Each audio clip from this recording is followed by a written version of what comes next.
सोम्या गोम्यांनी बोललेलं उत्तर मी देत नाही. त्यांचे सोम्या आणि गोम्या दिल्लीत आहेत बरं का. ज्यांनी गुलामी पत्करलेली आहे किंवा जे डरपोक आहेत त्यांनी आमच्यावर बोलूच नाही. आणि याच्यापेक्षा मला जास्त बोलण्याची गरज नाही. सोमे गोमे कोण हे 2024ला कळेल. हे मी वारंवार सांगतो.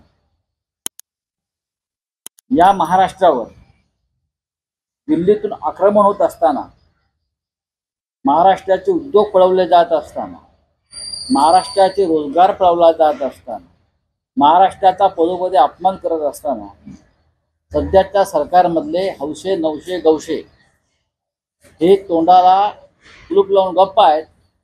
त्यांना आमच्यावर किंवा इतर कोणावर बोलण्याचा अधिकारच नाही. इतकं नामर्द सरकार आणि नामर्द मुख्यमंत्री उपमुख्यमंत्री या महाराष्ट्राच्या नव्हे देशाच्या इतिहासात झाली असती. डोळ्यासमोर महाराष्ट्र लुटला जातो. डोळ्यासमोर मुंबई तोडली जाते. डोळ्यासमोर मुंबई पुण्यातले उद्योग गुजरातला पळवले जात असताना सुद्धा फक्त आम्ही तुरुंगात जाऊ बोललो तर या भयाने